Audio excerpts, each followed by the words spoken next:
Don't let them fool you to think that this is what life is supposed to be like. Everyone is supposed to be able to have land and a home. That always used to be a part of an inheritance. You're not supposed to be constantly paying rent and mortgage or property taxes to keep you in a state of poverty while they own 99% of everything. No. This is why they give you all these different bread and circuses, Netflix, the cell phone, TikTok, to constantly keep you sedated so that you don't think about the injustices and the low quality of life that you have. I mean, you can ask anyone that's traveled around the world to these so-called third world countries, and they'll tell you that those people that live in those countries are much more happy, much more fulfilled. Although they don't have the opportunities or the finances that the West have, they're much more happy and fulfilled. You see, the West is a facade, okay? And the reason why those third world countries are in poverty the way they are is because the West, right?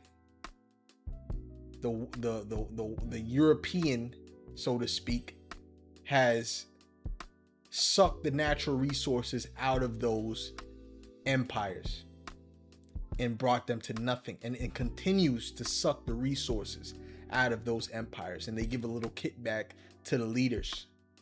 But if the leaders don't comply, you know what happens to them? They get taken out. They get painted as a dictator. You see, John Perkins speaks about this, and I might have to do something on John Perkins. Matter of fact, I'll play something on John Perkins right now. We economic hitmen really have been the ones responsible for creating this first truly global empire. And we work many different ways.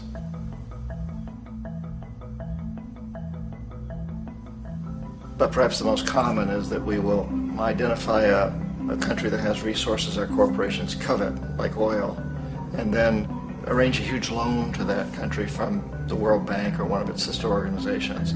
But the money never actually goes to the country. Instead, it goes to our big corporations to build infrastructure projects in that country, power plants, industrial parks, ports, things that benefit a few rich people in that country, in addition to our corporations, but really don't help the majority of the people at all. However, those people, the whole country is left holding a huge debt. It's such a big debt they can't repay it, and that's part of the plan, that they can't repay it. And so at some point, we economic hitmen go back to them and say, listen, you owe us a lot of money, can't pay your debt, so sell your oil real cheap to our oil companies. Allow us to build a military base in your country, or send troops in support of ours to someplace in the world like Iraq, or vote with us on the next UN vote. To have their electric utility company privatized and their water and sewage system privatized and sold to U.S. corporations or other multinational corporations. So there was that whole mushrooming thing, and it's so typical of the way the IMF and the World Bank work. They put a country. Now, the thing that you have to understand is that the way you live now is causing you to feel depressed. It's causing you to be in a state of hopelessness, being non-motivated, having to constantly pay bills, having to constantly worry if you miss 1 day of work or 2 days of work, 3 days of work, because you're not supposed to be constantly in a rat race. You're not supposed to be in a rat race. This is an abuse of the human population, and they claim that you should be happy for this situation that they put you in because you have a cell phone. Because you have a cell phone, you should be happy that you're in this situation, when the mental health of the people in the West are lower than anywhere on the planet Earth. Why? Because the quality of life is worse. Okay? So don't let them fool you to think that this is the way life is supposed to be. and that we build empires and we did this and we did that. Like that recent interview that took place by a certain individual. If you know, you know. You know, they big themselves up in their own mind, but when you look at the reality of the situation that they have created, it's terrible. The earth in itself is dying. The animals are dying. The animals are depressed. Whales are beaching themselves. This is poor management of the planet Earth.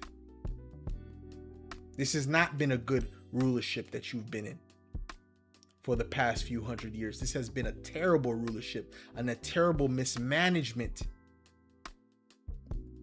But because they've been in that position so long, you think that this is how it should be. This is how it's supposed to be. After all, you have Uber Eats, right? That's giving you processed food that does nothing but get you more and more sick. You see, you have to go behind the facade to look at what this society really is. And it's really filthy. It's like when you look at a palace that's built upon a sewer. Yeah, it looks nice from the outside, but if you go inside, it reeks, it stinks, it's dirty. There's rats running up and down. There's roaches everywhere. There's all kind of, you know, broken glass and dents in the walls, and, you know, broken windows and so on and so forth. So you have to be able to see behind the facade of this place. No, this is not how life is supposed to be. No, you're not supposed to be stressed about, you know, having to pay the light bill every month, or having to pay the rent every month, or choosing between rent and food. And I'm not saying everybody is living on that level, but you have a majority of people that are. The majority of people are actually living in those situations. And it's not supposed to be so. And I'll tell you this, none of you people own a house. For real. Okay. Very few people really own a house and land. Okay. And if you're paying property taxes, you don't really own that house. You don't really own it. Because if you don't keep up with those taxes, guess what they could do? They could come in and take that land from you and that house. Okay. So you're not, you don't really own that. And that should be a basic right for everyone to have a house and a land. I mean, because off of the land, you can live off of the land. You can grow food, you can grow crops, but you can't do that in this society. No, this is an oppressive society. The way that Native Americans were living was way better. It was a way better society. The way we were living before they came and stole us was a way better society. This is why the West is such a terrible place for mental health. It's not a natural living. It's contrary to nature. It's contrary to life. It's about covetousness. It's about greed. It's about overindulgence. It's about addiction. This is not how life is supposed to be. With that, I'm out.